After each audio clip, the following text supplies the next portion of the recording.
What's going on, guys? Unknown Player here, and today we're back with a brand new Destiny 2 video and a whole heap of stuff to talk about as usual. Going to be looking at a very interesting new weapon called the PROTO THORN and what that actually is, as well as what it means for the next part of the story with the Darker Path and Thorn itself. I've also got some info on some brand new exotic catalysts that I want to talk about. Yes, you probably forgot they existed, but some new ones are finally on the way, which is cool. And on top of that, we got a bunch more bits of news, what happened to the Queen, some exotics, and some crazy strong items since the update you guys should definitely know about. So with that being said, feel free to hit the like button down below if you want to support my channel, and let's get into it. So talking about the Queen, and probably the last time we'll actually mention her for quite a while, but she did have an update for us. Now, the main things you can get from this is the next act is about to begin. She's referencing, of course, her big master plan. And we're probably not likely to see this actually develop until, I'd say, this September, or maybe even not till Destiny 3 until she next appears. The Queen's story, of course, is not a simple one. It's probably one of the longest running storylines in Destiny, and she tends to do a lot of things that don't make a lot of sense to us until like 3 years later, like Taken King. A lot of stuff didn't make sense until recently with Forsaken. Probably the most interesting part of this visit is that we learn she is friends somehow, kind of, with the Exo Stranger, which is definitely very big. We know the Exo Stranger is also somehow involved in this big grand fight against the darkness, but her and the Queen are definitely two of the most mysterious characters in Destiny. There's actually a pretty famous quote from Destiny 1 where she was talking about the Awoken, who, if you don't know, are made up of half darkness and half light. So they're a mix of the two, and the Stranger was famously saying a side must be chosen even if it's the wrong one. You've probably heard the Queen talk about light and dark, it's basically all she talks about, but she, of course, was the very first born Awoken ever created with light and darkness, so it's possible that she has actually chosen a side and she may go down either light or darkness, especially if she agrees with the Stranger, which she kind of seems like she might be doing. Now, remember that the same guy that leaked to us months ago that we'll be getting Last Word and Thunderlord and Thorn did also say that Destiny 3 has darkness subclasses and powers, so it seems like we may be getting to make that choice as well pretty soon. I mean, with Forsaken, Bungie has definitely been teasing the whole "Are Guardians the good guys?" question. Aldrin saying the line between light and dark is thin, and asking us if we really know what side we're on, and yet again, another Awoken saying that. Even in the Last Wish raid, it shows us what the darkness versions of the Techians look like. So they're raid bosses we have to save and convert back to their normal selves, you can see at the end of the encounter. So it's definitely worth noticing that Bungie is repeatedly teasing this idea of light and darkness. It is all over Forsaken and stems all the way back to the Stranger in 2014 in this cutscene. So definitely something to think about. Now, with this, it does seem like Bungie is going to be wrapping up her story, so she'd teleport away somewhere in the exact same animation as the Stranger, by the way, but we're probably not going to see her for quite a while until the next big piece of content, I'd say.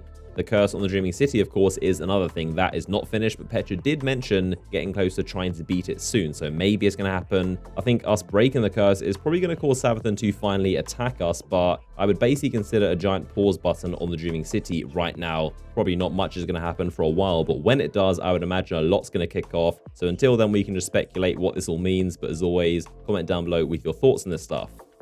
So moving on, let's talk about the Proto Thorn. What is it and what does it have to do with the actual Thorn, which Bungie has confirmed is coming to the game, by the way, but if you paid close attention to the Last Word questline, you might have noticed the boss had a very special weapon called the Proto Thorn.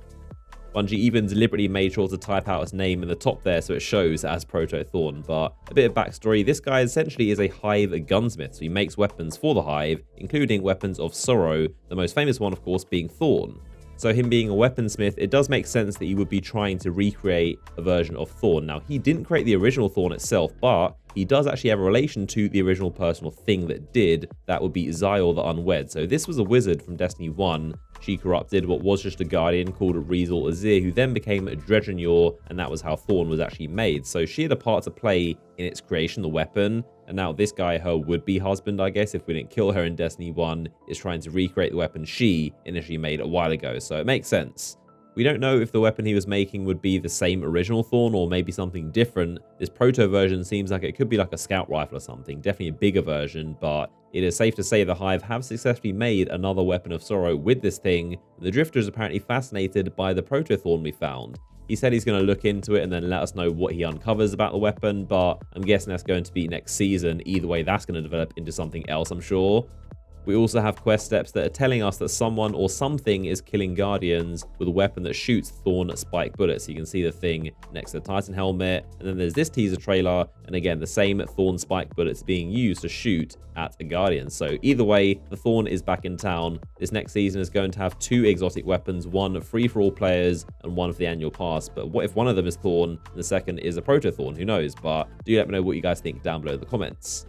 So let's talk about the last word itself. The weapon finally made a return through its quest line. The bulk of it was very filler, to be honest, with the collecting stuff and waiting for events, but the ending was very cool and definitely made up for it. It's the exact thing that I love to see in Destiny, just unique and weird ideas that we've never had before, and much more interesting than if it was just a standard bullet sponge boss, for example. But it fit the story, having us kind of reenact the showdown between Thorn and Last Word, so I really like it.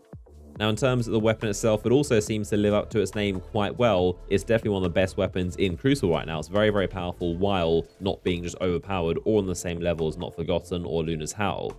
For those of you that don't know much about Last Word or didn't play Destiny 1, it is a pretty unique weapon because you have to hip fire it as opposed to aiming like most traditional weapons. So the perk rewards you for hip firing with accuracy and reload, 2 things that are especially important for a gun like the Last Word.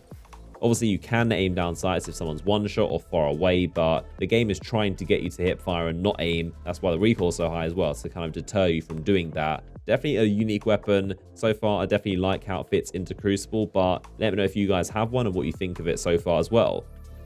Unfortunately, it has basically no purpose at all in PvE still, so nothing's changed. The hipfire perk does make it super sticky, so you can just run around hipfiring pretty lazily, like an auto rifle, just doing some patrols. But again, any kind of difficult activity is not going to be the one to use, so it is still going to be a massive PvP weapon. On that topic, I did see a lot of complaints about that as well. Some people were very confused and surprised and not happy about the amount of Crucible involved in this. But to be honest, this is a Crucible gun. So if you're not a fan of Crucible, just be aware this gun is basically only useful inside there. Some people love it, of course, but it's definitely been a very polarizing weapon not everyone always got on with.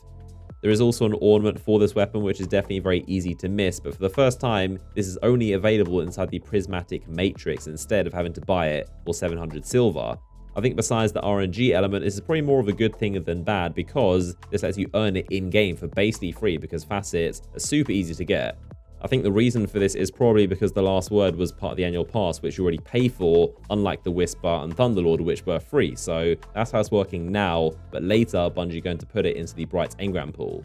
I'm not personally a massive fan of the ornament itself. I think the classic kind of original look is just way better. But either way, that is the return of the Last Word. The first in apparently a few certain hand cannons returning from Destiny 1. I have to wait and see about Thorn and maybe Hawkmoon and maybe Rose as well. But that is where we're at so far. Now, moving on, the next thing I want to mention is actually catalysts for exotics. So you probably forgot these existed. We haven't seen them in a long time since Warmind, pretty much. Of course, none were added with Forsaken, but Bungie finally has given us a little bit of info about some coming soon. So they're trying to make the clan reward perks a lot better, and they said that the tier 5 perk for season 6, next season, this is going to be Crucible and Strike Catalyst with an increased drop rate when playing with clanmates. So that's actually a really, really good perk. Of course, the drop rate for Catalyst is probably among the lowest in the entire game, so any increase in that RNG is definitely welcome. So they said this is going to increase the chances for any of you that don't have some of the available catalysts that are around right now. But as well as that, they also said we plan to release a few more from our year 1 reserve during the season of the Drifter, which again is next season, for you to chase. So they said not on day 1 of season 6, but keep your eyes peeled for the patch notes. And of course, I'll do a video and run through which ones they've added and kind of what's good and what's not. So definitely good news to hear some brand new catalysts are on the way, and I'm sure they'll probably find a way to introduce those unavailable ones as well, like the Faction Rally catalyst, which I guess you can't get until they bring it back, which you don't know when it's going to be. I guess the bad news is they're not going to be any catalysts for new weapons, so Forsaken, kind of year 2 guns, probably just year 1 weapons and all the ones that were missing we had so far, but were in the database at the time. So those catalysts are for, firstly, the Rat King, which gets aim assist and recoil direction, as well as a new perk that refreshes health on vermin kill. There's also the Prospect Catalyst, which gets 40% blast radius and more ammo reserves. The Ceros Regime one gives you plus 50 recoil direction and also an increased chance for kills to regen health. And the Hardlight one gives 25% stability, which is quite a lot. So these catalysts were pretty much in the game since Warmind, but never introduced. They were supposed to be part of an event called Arms Week, which was basically a scrapped event similar to Arms Day in Destiny 1 with these 4 robot vendors tied to different factions. So we don't know if Bungie's found a way to do the event or if they found another way to just put these catalysts in the game. But these should be on the way, and of course maybe Sunshot, Sweet Business, and Graviton Lance from the faction catalysts. The main thing I think all of us would love to see are, of course, catalysts for the Forsaken exotics. Those guns are so powerful, so it would be amazing to see. And, of course, armor as well. Bungie said they were going to try and do that, but never, I guess, could make it work. Hopefully, again, it's a thing that happens soon. But I'll keep you guys updated when we hear more. Now, moving on, I did want to mention one of the most powerful weapons in the game right now since the update, which has become a monster. That is the Legend of Acreus. So this thing got a massive buff of basically 50% damage and now does double the damage of EP or threat level with trench barrel procs. The main places this is going to be good for is anywhere you can do kind of group shotgun DPS against the boss or some kind of target like that. Situations like Kali, Shuro-Chi, Morgith, most strike bosses, this thing is going to be the highest DPS in the game.